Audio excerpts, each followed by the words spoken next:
noite. A paz de Jesus para todos. Vamos abrir em Jó, capítulo 1.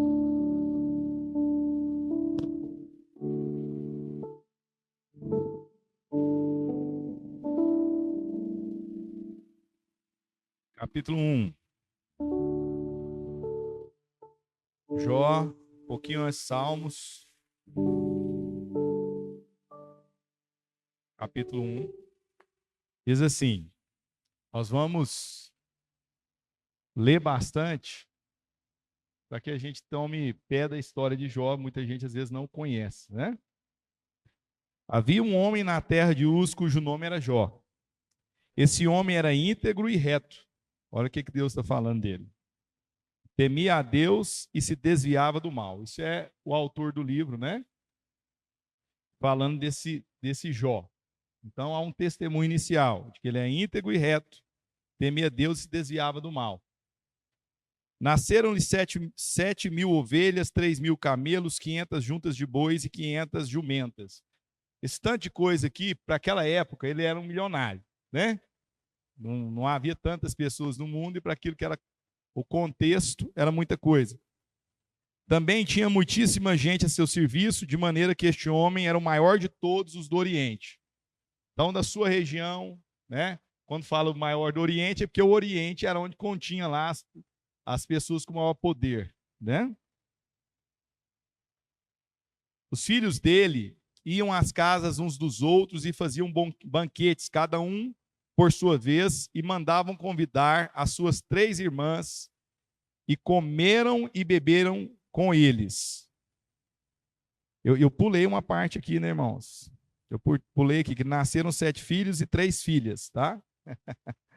Então, os filhos dele iam às casas uns dos outros e faziam banquetes, cada um por sua vez, e mandavam convidar as 3 irmãs a comerem e beberem com eles. Quer dizer, em uma semana, todo dia tinha festa. Todo dia na casa de um filho homem, e as irmãs sempre eram convidadas.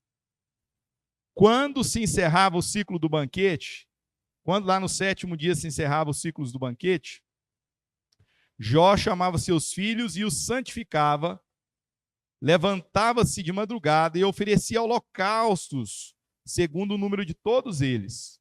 Pois Jó pensava assim. Eu estou na mesma versão? Estou, né? Ok. Então Jó chamava os seus filhos e os santificava. Levantava-se de madrugada e oferecia holocaustos, segundo o número de todos eles. 10 holocaustos. Pois Jó pensava assim: talvez os meus filhos tenham pecado e blasfemado contra Deus. E em seu coração, Jó dizia, em seu coração, Jó fazia isso continuamente. Quer dizer, talvez os meus filhos tenham blasfemado contra Deus em seu coração. Então, por esse medo, Jó fazia sacrifício por cada um dos filhos. E Jó fazia isso continuamente. Então, até aqui, nós temos aquilo que a Bíblia fala no começo, né? Jó era um homem íntegro e reto e temia a Deus e se desviava do mal. Então, até aqui, nós temos essa quase que certeza que Jó tinha um compromisso com Deus, tinha uma preocupação da relação dos seus filhos com Deus, sendo que todo dia que tinha festa, Jó tinha lá um compromisso de fazer algum sacrifício, algum momento com Deus na sua madrugada. E como eram 10 filhos, 7 homens, e cada dia era feita uma festa na casa de algum homem, Jó todo dia estava na sua madrugada fazendo alguma questão de oração, de intercessão pelos seus filhos. E Jó, quando terminava o ciclo de festas, Jó fazia os filhos se reunirem para santificar esses filhos fazendo sacrifícios. Até aqui, tudo bem. Nós vamos chamar isso aqui de óbvio, né? Perdão, de aparente, perdão. Nós vamos chamar isso aqui de aparente.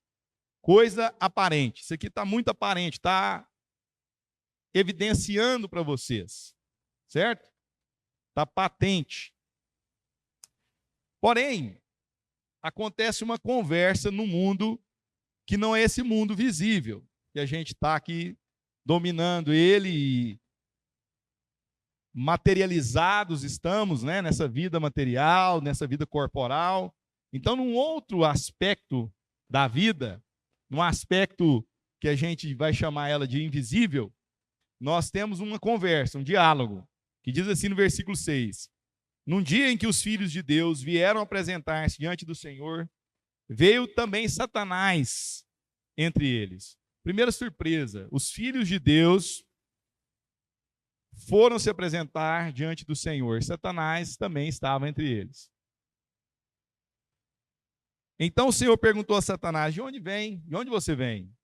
Satanás respondeu ao Senhor: de rodear a terra e passear por ela. Até aí tudo bem. Jó não está na conversa, não tem nada afetado. A vida de Jó é uma vida intensa com Deus, de oração pelos seus filhos. Mas agora vem alguém que puxa Jó para o assunto, que chama atenção para Jó. Diz assim: o Senhor disse a Satanás: você reparou o meu servo Jó? Quem chamou Deus, quem chama Satanás a atenção para Jó é o próprio Deus. Então, o Satanás fala, não há, Jesus fala, né? Deus fala, não há ninguém como ele na terra. Ele é um homem íntegro e reto, que teme a Deus e desvia do mal. Então, aquilo que o autor do livro falou no início, Deus está falando para Satanás. Está confirmando para Satanás. Então Satanás respondeu ao Senhor: será que é sem motivo que Jó teme a Deus? Não é verdade que tu mesmo puseste uma cerca ao redor dele, da sua casa e de tudo que ele tem? Abençoaste as obras de suas mãos, os seus bens se multiplicaram na terra, mas estende a sua mão e toque em tudo que ele tem, para ver se ele não blasfema contra ti na tua face.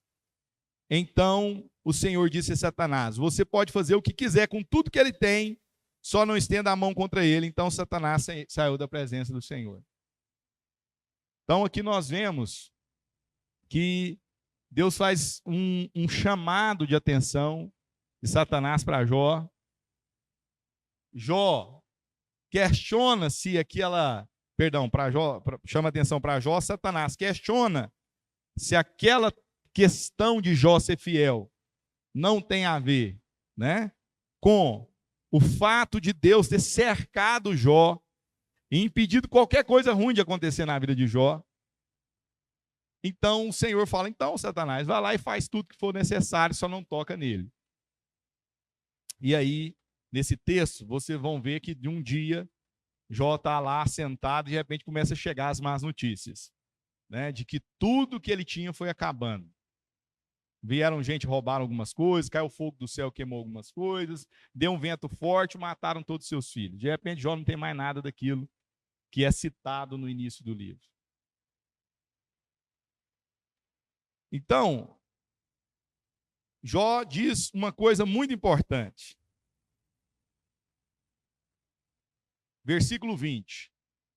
Então, quando ele termina de receber todas as notícias, e as últimas notícias é que os seus filhos tinham morrido, então Jó se levantou, rasgou o seu manto, rapou a sua cabeça, prostrou-se em terra e adorou, e disse: nu saí do ventre da minha mãe, e nu voltarei. O Senhor deu e o Senhor tomou. Bendito seja o nome do Senhor. Em tudo isso Jó não pecou, nem acusou Deus, nem atribuiu a Deus falta alguma. Eu acho que continua confirmado o início do texto e a conversa de Deus com Satanás, né? Quando ele diz que não há ninguém como Jó na terra. Amém ou não? Até aqui. Mas aí no capítulo 2 tem um segundo momento. Num dia em que os filhos de Deus vieram apresentar-se diante do Senhor, capítulo 2, veio também Satanás entre eles, apresentar-se diante do Senhor, novamente. Então o Senhor perguntou a Satanás: de onde você vem? Satanás respondeu ao Senhor: de rodear a terra, passear por ela. E o Senhor disse a Satanás: você reparou no meu servo Jó? Já está complicado. Mais uma vez, Não há ninguém como ele na terra. Ele é um homem íntegro e reto, que teme a Deus e se desvia do mal. Ele ainda conserva a sua integridade, embora você me incitasse contra ele para destruí-lo sem motivo. Então Satanás respondeu ao Senhor: pele por pele, um homem é capaz de dar tudo o que tem pela sua vida. Mas estende a sua mão e toca nos seus ossos e na carne dele, para ver se ele não blasfema contra ti na tua face. Então o Senhor disse a Satanás: você pode fazer com ele o que quiser, mas poupa-lhe a vida. Então agora, para quem sabe a história, né?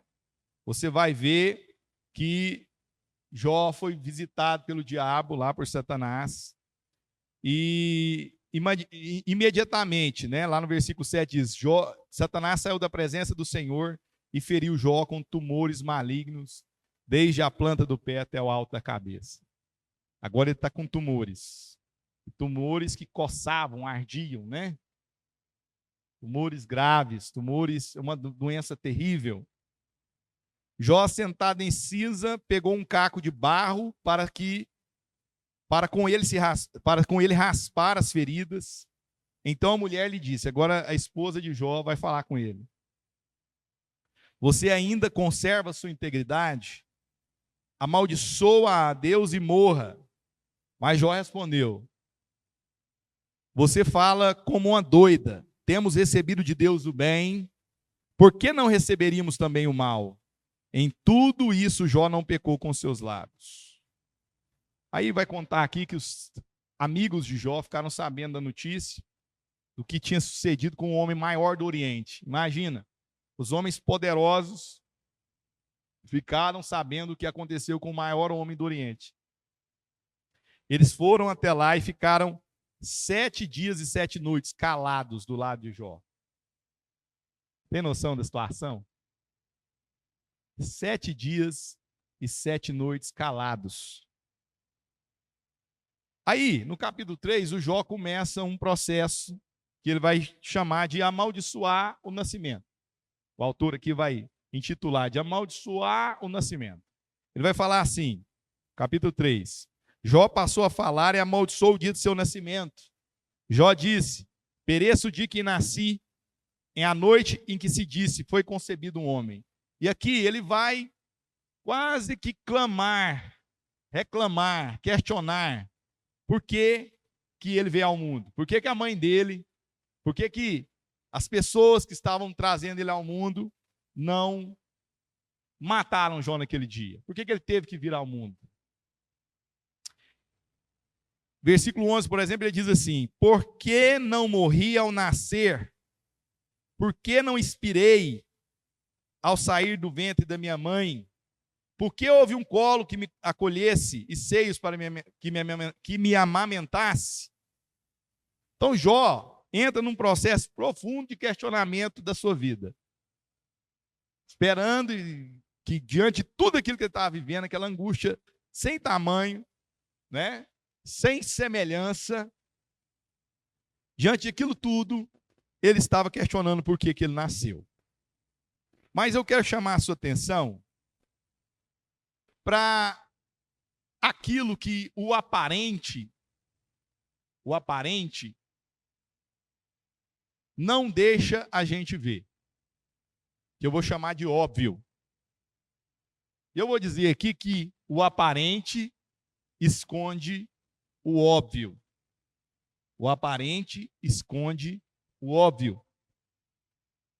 Muitas das nossas questões na nossa vida, elas parecem mistério de estar acontecendo conosco. Muitas das nossas questões, das nossas situações vivenciais, do nosso contexto de vida, nos dão a impressão de serem sem motivo. A gente tende a não ver motivo nas situações que passamos e nós questionamos isso. E não são poucas as vezes que nós também questionamos o nosso nascimento. Às vezes, podemos questionar, por que eu nasci? Né? Quando a gente está com muita birra, a gente fala, isso é para a mãe. Não pedi para nascer. Não é assim? Durante muitos momentos da nossa vida, a gente pede para morrer. Sim ou não? Quem já passou por isso sabe. Angústia, um processo difícil na sua vida, em que você olha e não vê saída, ou acha que não vai suportar aquele momento, a gente pede para morrer. A gente é capaz de falar, Deus, por que eu nasci? Ou Deus, me mata. Não é assim? E esse mistério, que parece que é sem explicação daquilo que nós estamos passando, por que a minha vida é tão difícil? Por que para mim é mais difícil que para os outros? Porque tudo dá errado. Por que naquela área eu não consigo romper? Por que eu tenho que carregar esse... Quase que o cara muda de religião. Por que eu preciso carregar esse karma? Não é isso? Situações repetidas negativas na nossa vida. Processos amarrados. Processos difíceis, atropelados. E a gente não entende. E de repente a gente olha para pessoas, em algumas áreas da nossa vida, nós pensamos assim, nossa, eu sou tão mais preparado que aquela pessoa, por que para ele dá certo, para mim dá tudo errado? Não é assim? Essa avaliação da pessoa vem porque ela olha para o aparente das coisas. E ela fala, não, mas eu faço tudo certinho, tudo direitinho. Não tem nada que eu estou fazendo de errado assim, ó, tudo direitinho. E ela vai ficando meio implicada com Deus. Fica chateada com Deus, porque fala, poxa, eu sou dedicado a Deus, sou homem de Deus, eu vou na igreja, eu oro, eu não sou um pecador, por que as coisas estão assim? Então, eu quero chamar você agora para um processo aqui com Jó, que eu vou chamar de óbvio. É óbvio. Mas eu vou dizer para você que o óbvio está oculto atrás do aparente. Ou seja, aquilo que nós focamos o nosso olhar esconde aquilo que é óbvio. E aí a gente vai ler aqui para entender isso, o versículo 24. Não, perdão, 3, capítulo 3, versículo 25. Aquilo que temo me sobrevém, e o que receio me acontece. Em outras falas, mesma coisa. O que eu temia me aconteceu. O que eu tinha medo aconteceu comigo. O que eu tinha medo me alcançou. E aqui nós temos uma pílula que abre uma chave para nós, que é a chave do óbvio que o aparente camufla. Jó está dizendo uma coisa muito séria aqui. Ele está dizendo, me ajude aqui vocês, que ele tinha medo que isso acontecesse, exatamente isso acontecesse. Jó está dizendo que ele era muito abençoado nas suas finanças, nos seus bens, na sua casa, na sua família. Jó está dizendo que ele era um homem sábio, poderoso, bem-sucedido, com uma família grande, aparentemente tudo tranquilo, mas ele tinha medo de perder.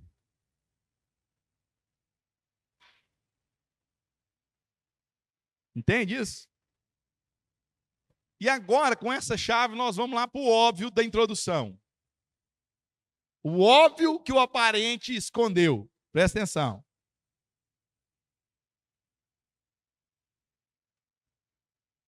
Havia um homem na terra de Uz, lá estou no capítulo 1, né? De Uz, cuja o nome era Jó. Este homem era íntegro, reto e temia a Deus e se desviava do mal. Foi essas palavras que Deus disse lá para o Satanás, não é isso? Nasceram-se 7 filhos e 3 filhas. Aí vai falar um monte de coisa que ele tinha. Aí versículo 4. Os filhos dele iam às casas uns dos outros e faziam banquetes. Cada um por sua vez. e mandavam convidar as suas 3 irmãs a comerem e beberem com eles. Quando se encerrava o ciclo do banquete, Jó chamava seus filhos e os santificava. Levantava-se de madrugada e oferecia holocausto segundo o número de todos eles. Pois Jó pensava assim: talvez os meus filhos tenham pecado e blasfemado contra Deus, e em seu coração, Jó fazia isso continuamente. Agora, nós entendemos por que Jó fazia isso continuamente. Porque que Jó temia que aquilo tudo acontecesse. Qual era a mentalidade de Jó? O que fazia esse homem não estar nos banquetes com seus filhos, mas estar no ambiente religioso? Estar na postura de fé religiosa, tentando o quê, meus irmãos? Segurar Deus no lugar dele. Impedir Deus de fazer qualquer coisa. Porque ele pensava assim: se um filho meu blasfemou no seu coração, tudo pode acabar. Se um filho meu errou e eu não estou sabendo, tudo pode acabar. Porque dos meus erros eu vou lá, faço meu sacrifício. Mas dos erros do meu filho eu não sei, então eu vou lá fazer um por um do sacrifício deles. Porque vai que um. Eu vou lá acordar de madrugada. Eu vou lá fazer minha oração. Eu vou lá fazer minha busca. Porque vai que algum deles desperta a Deus. Irmãos, esse Deus parece muito com Satanás. Se é que você me entende. Então, eu tenho entendido nos últimos tempos que nosso problema não é com o diabo. Nosso problema não é com o inimigo. Nosso problema não é com o lado escuro da força. A nossa questão é que nós temos medo de Deus. E é isso que por toda a humanidade faz a religião ser forte. Terem medo de Deus. Entende isso? Terem medo de Deus. Isso é algo muito poderoso, irmãos, porque nós conseguimos não ter paz. Olha o que diz o versículo, eu li o 25 com vocês, olha o 26, o que o João fala no 26. Do capítulo 3, né? Olha só. Não tenho descanso, não tenho sossego, não tenho repouso, só tenho inquietação. Porque o que eu temo vem sobre mim. Só que isso não é só um Jó pós perda de tudo. Isso era o Jó pré perda de tudo. Só que não era óbvio. Porque ele estava no aspecto patente, no aspecto visível. Todo mundo estava vendo o Jó íntegro, temente a Deus, que se desviava do mal. E a conversa de Deus com Satanás não é que ela é mentirosa. Você viu meu servo Jó, ele é isso, ele é isso. E Deus está falando assim, você viu meu servo Jó? No aparente, do aparente, na coisa patente, naquilo que é visível, ele é tudo isso. Aí o Satanás falou, mas desse jeito até eu levanto a mão. Ele está cercado. Deus cercou Jó, seus bens, tudo que ele tem, tudo que ele faz, ele está protegido. Só que mesmo que Jó estivesse protegido, ele não se sentia seguro. Está entendendo? Às vezes nós estamos buscando proteção de Deus, porque não nos sentimos seguros. Estamos numa busca constante que Deus nos proteja, porque não temos segurança.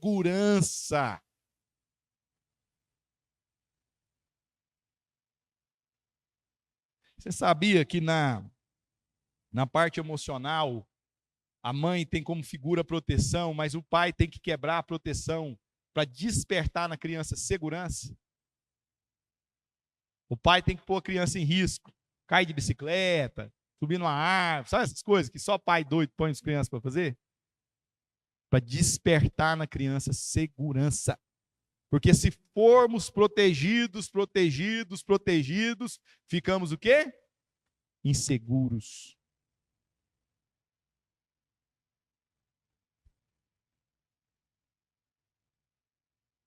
Então, aqueles homens ficaram 7 dias, aqueles amigos de Jó, aqueles homens sábios e poderosos também do Ocidente, cujo Jó era o maior entre eles, viram uma situação tão difícil, que eles ficaram 7 dias calados.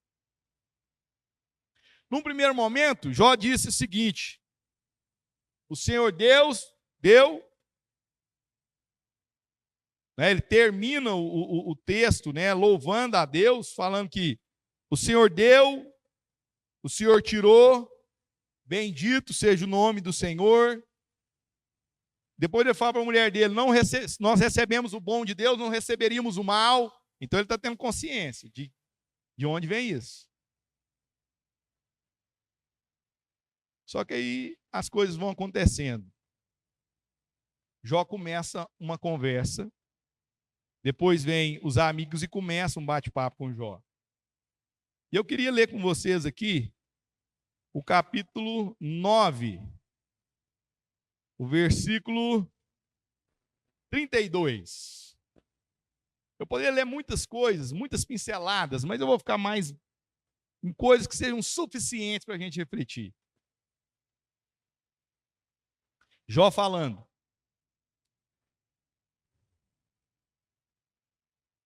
porque ele não é ser humano, está falando de Deus, porque Deus não é ser humano como eu, a quem eu responda. Se formos juntos ao tribunal, não há entre nós um juiz, um árbitro, que põe a mão sobre nós dois. Que ele tire a sua vara de cima de mim e que o seu terror não me amedronte.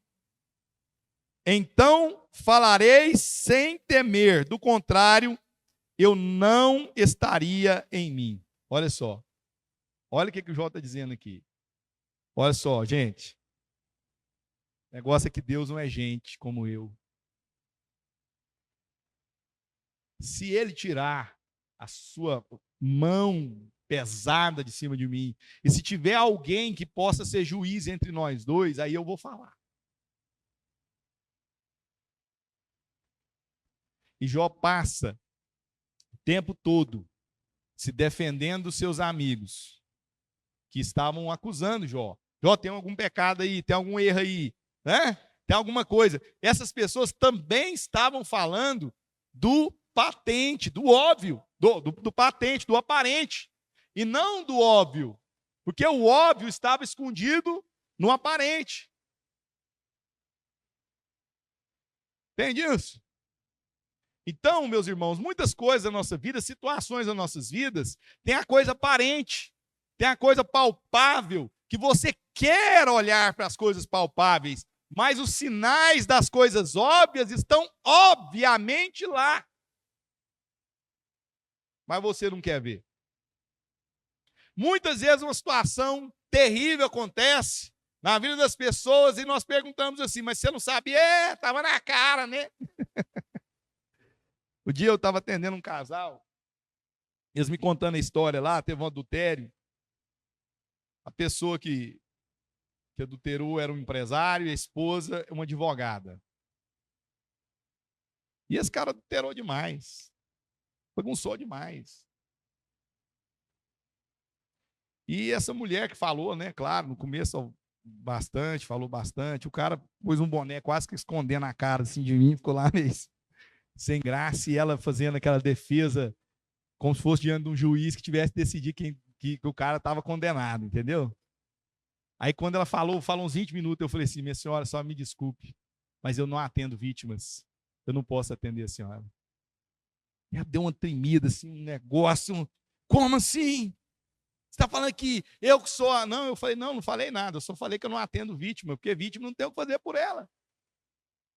O que eu vou te ajudar? Você quer mandar esse rapaz para eu tratar ele aqui.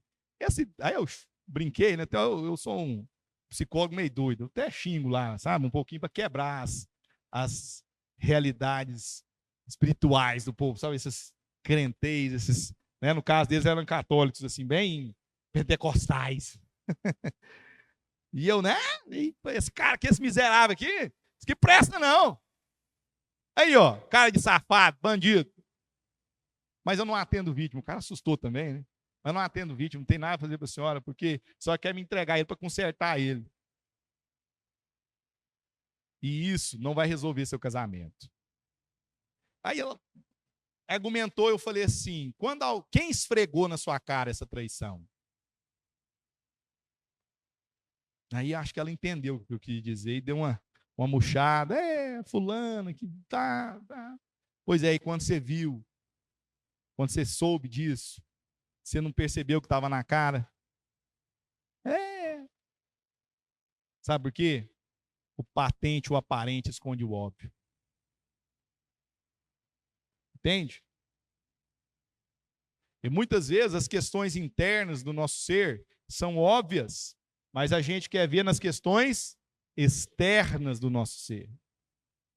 Para aquilo que é aparente, para aquilo que a gente pode justificar. Entende isso? Então, pessoas fazem coisas muito boas, mas dá errado, porque elas querem ver o aparente daquilo que elas fazem, porque elas não querem confrontar, observar, desenvolver, mudar, transformar o seu óbvio.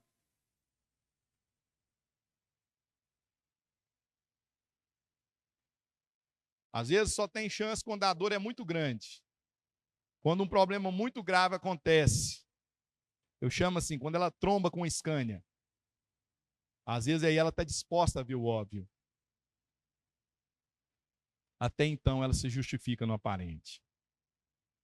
Para Jó, ele era um homem extremamente justo. Deus afirmou a justiça dele diante daquele que é mais sagaz do que nós, está entendendo? Tem um ser lá, aparece lá de vez em quando, que ele é sagaz. Ele é milenar.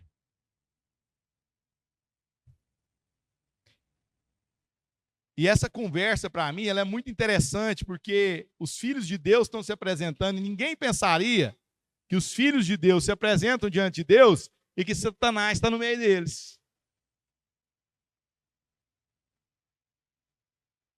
Satanás não foi lá conversar sobre Jó. Foi conversar sobre Jó? Satanás não conversa nada lá e fica lá, velho. Aí Deus fala assim, vem cá. Um monte de anjinho, um monte de, né? De arcanjo, sei lá o que estava lá desses filhos de Deus. Certo? Aí chama o diabo para conversar. Satanás. Você viu Jó? E ele ainda fica elogiando. Você viu? Coisa boa é aquele lá, hein? Aquele é top.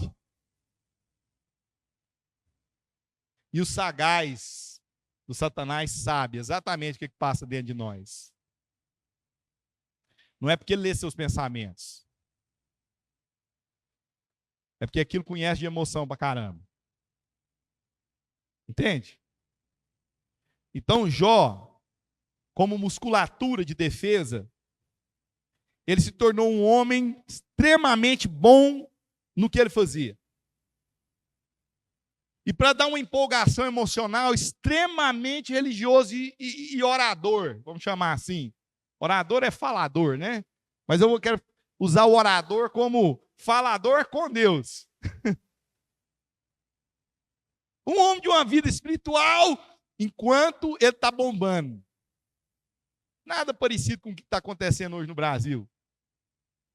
Que as pessoas estão enriquecendo, pegando um fenômeno do momento, e sempre querendo garantir lá, carimbando com Deus. Ó, o meu evento começa com Deus, termina com Deus. Deus, Deus, Deus.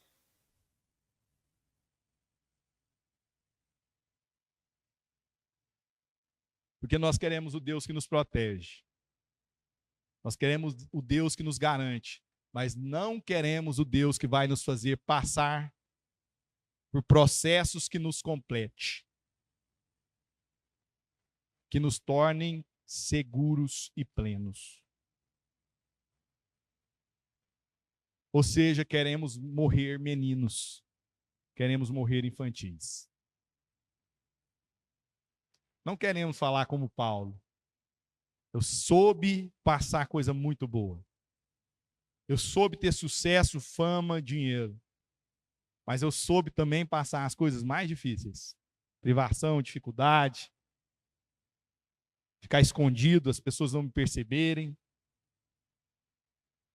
Mas eu entendi algo. Eu posso todas as coisas naquele que me fortalece. E aí tem muita conversa ali, né? Mas eu gostaria de ler com você 1 João capítulo 4.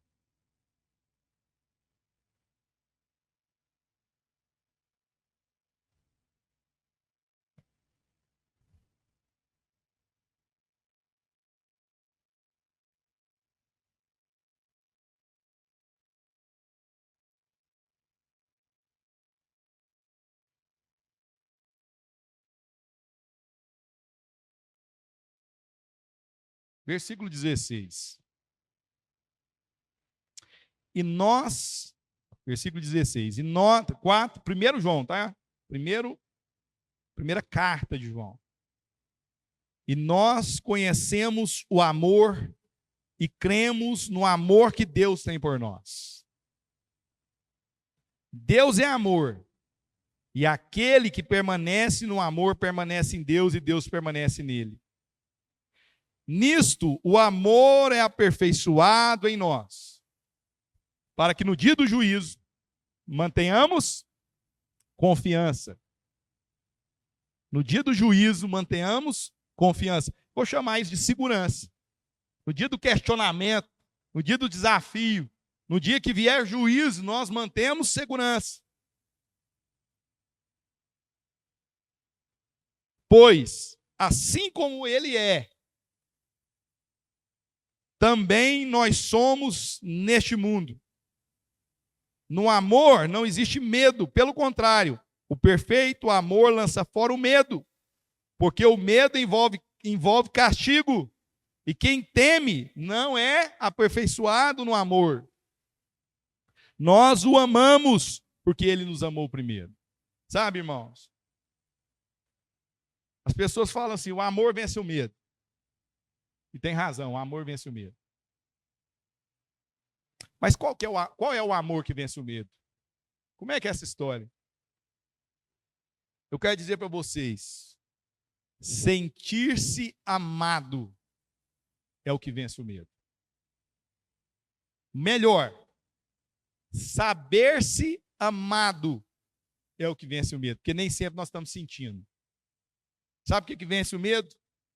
Saber-se amado. Eu sei que eu sou amado. Entende isso?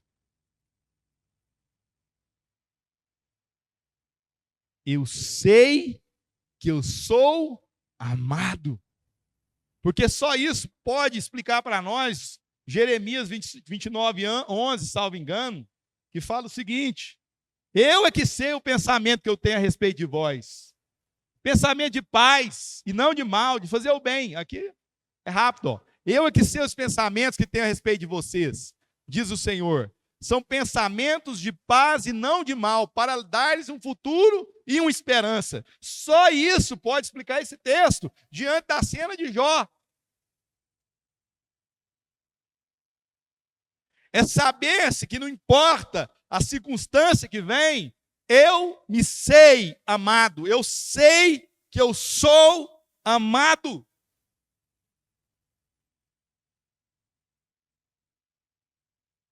Então eu estou seguro a atravessar o que vier. E não vou ficar com medo de perder, de acontecer nenhum mal, porque eu não duvido desse amor. Eu estou seguro nesse amor, e se me falta algo, o amor de Deus me providenciará, seja através de circunstâncias difíceis. Mas eu serei completo como Paulo, sei passar qualquer coisa, sei estar muito bem e sei estar muito mal. Tudo posso no Senhor. Posso todas as coisas no meu Deus. Posso todas as coisas como pessoa de Deus, porque aquilo que eu acho que eu não vou suportar, o amor do meu amado me faz atravessar.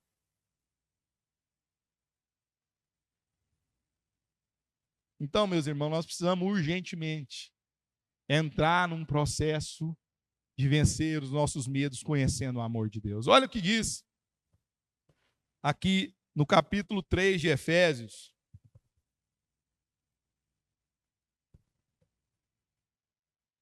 O convite de Paulo para nós.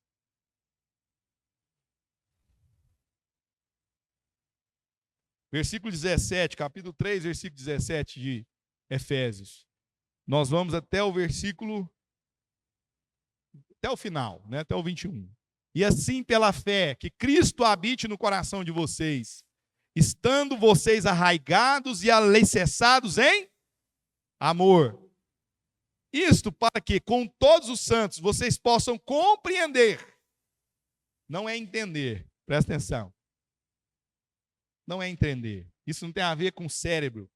Isso tem a ver com o coração. Amém? Isso tem a ver com o nosso interior. Vamos em. Isso é uma celebração da mensagem. Isso tem a ver com o nosso interior e não com a nossa consciência mental, cognitiva. Isso tem a ver com a nossa entrega interior. Isso tem a ver com a nossa percepção, com a nossa compreensão e não com o nosso entendimento. As coisas de Deus nós não entendemos, mas nós podemos compreender. Isto para que, como todos os santos, vocês possam compreender qual é a largura, o comprimento, a altura e a profundidade. Tem muita gente que entendeu a largura. Outros entenderam a largura e o comprimento. Outros entenderam a largura, o comprimento e a altura. Mas só um cristão que conhece o amor de Deus, que sabe-se amado, entende a profundidade. Que é um mistério. Que não tem explicação mental, cognitiva. Mas tem uma consciência firme e segura de quem está comigo naquela questão, de onde ele pode estar querendo me levar. Que tem uma abertura para aprender. Que tem uma abertura para crescer. Que tem uma abertura para ouvir a Deus. Vamos para frente.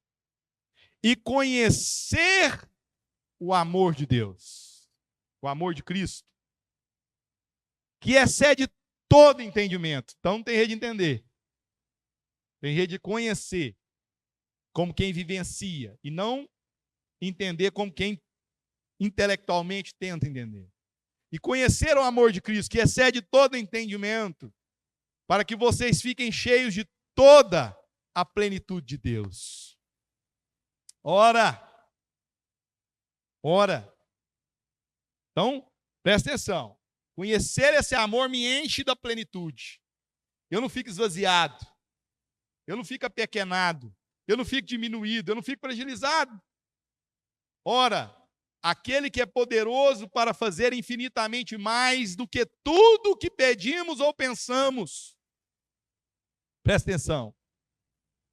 Coisas que nós pedimos ou pensamos são coisas aparentes. Mas nós estamos nos escondendo do óbvio. Então Deus quer ir além do que pedimos ou pensamos, porque Ele quer ir conforme o seu poder que opera em nós. Aí no último versículo é um louvor a Deus. Vocês estão me entendendo, irmãos? Esse é o nosso convite. conheceram o amor de Deus, perderam os medos. Não há sentido ainda de nós continuarmos adorando a Deus. Porque nós vamos adorando um Deus na perspectiva de sermos protegidos dele. Que ele não nos faça o mal, que ele não nos traga a nossa dor.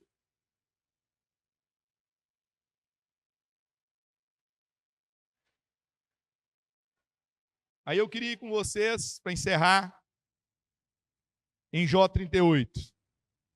Jó 38. Depois que Jó começou a, dar uns cutucão em Deus, Deus responde Jó. Então, do meio do redemoinho, o Senhor respondeu a Jó e disse: quem é esse que obscurece os meus planos com palavras sem conhecimento? Cinge os lombos como homem. Deus está falando assim, rapaz, se postura como homem. Pois eu lhe farei perguntas e você me responderá. Deus fez mais de 70 e Jó não respondeu nenhuma. Onde você estava quando eu lancei os fundamentos da terra? Responda se você tem entendimento. Quem determinou as medidas da terra, se é que você sabe? Ou quem estendeu sobre ela a linha de medir? Sobre o que estão firmados as suas bases? Ou quem lhe assentou a pedra angular? Então Deus começa a fazer umas perguntinhas para Jó. Jó, onde você estava quando eu criei o mundo e o mundo está aí? Sobre o que ele está, Jó? O que está segurando o mundo? Deus pergunta para Jó, Jó, o que faz o mar chegar até aqui e voltar, Jó? Jó, quem pôs as estrelas e chamou-as pelo nome, Jó?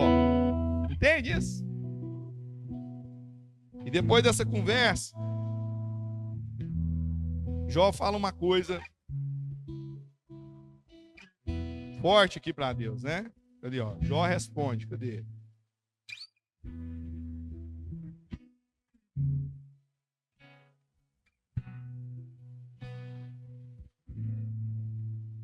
Acho que é no 40. 43. Então Jó respondeu ao Senhor e disse: Sou indigno. Que te responderia eu? Põe a mão sobre minha boca. Eu falei e não direi mais nada. Aliás, eu falei 2 vezes, porém não prosseguirei. Aí Deus continua firme com Jó. E no 42, Jó responde novamente ao Senhor: bem sei que tudo podes e nenhum dos seus planos serão frustrados. Sabe, irmãos? Nós precisamos entender o seguinte: Deus tem um projeto para a nossa vida. E sabe qual que é o projeto de Deus para a nossa vida? A nossa vida. Amém ou não? O nosso ser. Como um pai que ama seus filhos. Entende isso? Mas nós precisamos urgentemente reconhecer nossos medos. Nosso temor em relação a Deus. Nosso medo em relação a Deus. O temor de Deus, irmãos, é quando nós vemos como Jó aqui o tanto que Deus é grande. Como diz Isaías, né? Os pensamentos do Senhor são mais altos que os nossos pensamentos. Ele vê coisa que nós não vemos. O mistério está nas suas mãos, amém, irmãos? Deus é um mistério. Nós não temos poder sobre Deus, mas ainda estamos como pessoas amedrontadas diante de Deus, e não como filhos. E não como filhos. Sabe uma música que estão cantando aí agora? Moisés, fala por nós. Não tem uma música assim? Moisés, sobe lá no monte, fala por nós. Por quê? Porque tem uma hora que Deus queria falar com o povo. Só que lá no monte estava escuro, tinha nuvens, saíam trovões, relâmpagos. E aí o povo falou assim: Moisés, vai lá, fala com Deus por nós. Sabe, irmãos? Deus está chamando a gente para subir a montanha, onde é escuro, tem relâmpago e trovão. Para a gente conhecer a nosso Pai. E parar de ter medo de Deus. Amém? Espero que Deus tenha falado com você. Em nome de Jesus. Em nome de Jesus. Vamos orar. tô com a minha mãe lá internada. Uma situação bem difícil, assim, né? Nos últimos dias. E a gente tem que entender, irmãos, e ser convidado por Deus a entrar nesses mistérios. Entende ou não? Entrar com Deus. E não correr de Deus. E não correr de Deus. Amém ou não? Entrar com Deus em tudo e não fugir de Deus.